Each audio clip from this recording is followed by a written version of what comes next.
Voilà, retour sur le plateau avec un invité. On parlera d'éthique, technologie de l'information et de la communication. Et mon invité ce matin, c'est monsieur Hervé Pambo Mbumba, qui lui est membre, donc président fondateur, on va commencer par là, président fondateur de l'AGECO.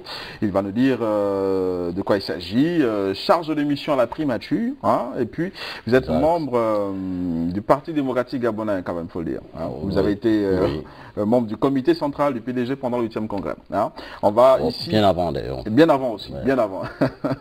Alors avec vous, on va ici s'intéresser au niveau d'éthique. Vous avez fait un travail vraiment très, très apprécié, un travail qui mérite à être mieux vulgarisé, à être mieux connu des uns et des autres. On parlera des réseaux sociaux en appui de l'émergence. Alors, merci. M. Pambo, déjà d'entrée de jeu, Mbolo Samba à vous.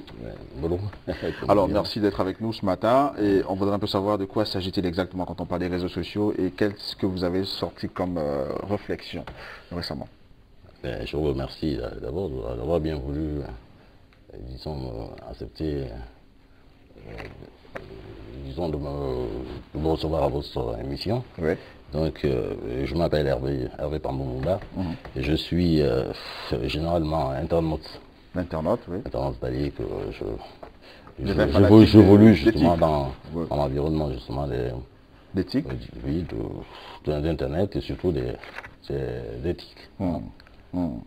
Alors, vous êtes un véritable passionné d'éthique. À l'heure actuelle, on parle beaucoup d'éthique. On a même découvert ce matin que le Gabon n'était pas si mal placé en matière d'éthique aussi. Hein, donc, technologie de l'information et de la communication. Vous êtes, on va dire, dépositaire d'un travail. Vous avez fait des recherches, évidemment, qui aujourd'hui intéressent plus d'un. De quoi s'agit-il exactement dans ce que vous avez créé? Oui, d'abord, je voudrais élever une équivoque. Hein, c'est que je ne suis pas informaticien. Oui, mais un fanatique. Voilà, je suis un passionné. Oui. Et j'ai heureusement aussi, disons, dans ma carrière, disons, ma carrière professionnelle, rencontré quelque peu, disons, l'informatique, justement, dans ce qu'on appelle, disons, dans la pratique professionnelle. Ça a des niveaux quand même intéressants. J'ai été, par exemple, cadre au chemin de fer. J'ai été aussi conseiller technique à Comiloc sur des applications informatiques, en fait, je dirais pointues comme Oracle, comme StressPark, comme Axe Industrie, qui sont des outils qui permettent, en fait, disons, des outils de décision, qui sont basés sur des techniques informatiques qui aujourd'hui sont incontournables, et tout ça, disons, dans certaines... Enfin, certains postes. Alors, donc vous êtes, on va dire, on va repréciser encore, hein, vous êtes un fanatique du net, hein, vous y connaissez grâce à votre amour pour cet outil, indéniable pour le développement des hommes aujourd'hui. Et je vais insister dessus, sur la présence de votre présence sur le plateau, c'est-à-dire vous faire partager, en fait, hein, vos récentes découvertes, vos recherches, on va dire, dans le domaine éthique. Alors, vous avez dit ici, j'ai un fascicule devant moi, l'éthique, réseaux sociaux. Hein. Donc, un réseau social est un ensemble d'individus regroupés par catégorie sociale, professionnelle, amicale, associative, politique, etc., etc., reliés entre eux par des liens interactifs et dont la facilitation des contacts est rendue possible par la gestion d'une base de données et d'un réseautage par Internet. Alors, c'est un peu technique pour les profanes. De quoi, en français facile, de quoi s'agit-il? Oui, bah, il s'agit là justement de mon dernier ouvrage, hein, en fait, disons, mon dernier texte, parce que en fait, je planche très souvent sur des sujets qui sont beaucoup plus présents justement sur disons mon site internet, hein, mais moi je n'appelle pas ça un site parce que moi j'ai un blog. Un blog, oui.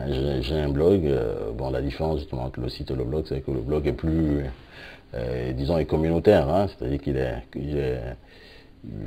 il n'a pas un caractère, disons, commercial, lucratif et commercial, vous savez, hein, je pense. Hein, parce que par contre, le site, lui, il est commercial, donc il est plus difficile, il est beaucoup plus difficile justement, disons, d'avoir à gérer un site à cause justement de la contrainte, la contrainte commerciale.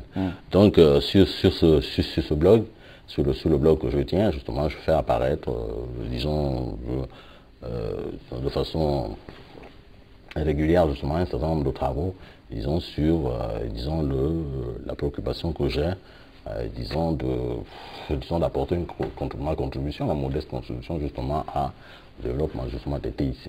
Le développement des TIC. Alors, dans la poursuite de cette expérience, la réaffirmation par son Excellence, le président de la République, Ali Bongo Ondimba, dans son projet de société L'avenir en confiance pour un Gabon émergent, de développer les infrastructures de télécommunications, nous donne encore l'opportunité de proposer des nouveaux axes de développement, de déploiement. J'arrive, de nouveaux axes de déploiement et d'intérêt sous l'éthique dans l'esprit du 10e congrès, du 42e anniversaire du PDG. Il est possible, au regard de ceux qui... Voilà, je vais m'arrêter ici, d'abord à ceci. Donc, de développer les infrastructures de communication nous donne encore l'opportunité de proposer des nouveaux axes de déploiement. Pourquoi? De quoi s'agit-il exactement? Est-ce qu'à l'heure actuelle, le niveau de développement d'éthique n'est-il peut-être pas suffisamment avancé selon vous, ou la désacralisation de l'outil informatique n'est pas encore ancrée suffisamment dans les mentalités des Gabonais, ou le Gabonais lambda n'arrive-t-il pas à avoir un ordinateur? Oui. Vous partez de quel constat en fait? Oui, je vais du constat justement que j'ai souvent participé à des événements majeurs justement, disons, qui concernent en faisant comme ça le développement des TIC. Je pense que d'ailleurs tout au début, lorsque je me suis intéressé justement à ces techniques-là, j'ai presque moi-même d'ailleurs je me suis offert des premiers équipements il y a plus de 20 ans. Il y a plus de 20 ans, je me suis offert des premiers équipements, les premiers PCR. À un moment d'ailleurs où personne ne pensait d'ailleurs ce que serait d'ailleurs aujourd'hui, justement, cette technologie dans notre vie et tout, disons dans nos vies. Et puis, petit à petit, je suis, par l'expérience justement que j'ai acquise et tout ça, je suis arrivé à comprendre justement que je pouvais apporter une aide justement à d'autres personnes. C'est ainsi que en 2005, j'ai offert, en fait, disons, l'association donc la GECO? La GECO. A offert un parc informatique à une école. À deux écoles. Deux écoles. De la commune de Dovendo, l'école Lasti 1 et l'école d'Akonam 2.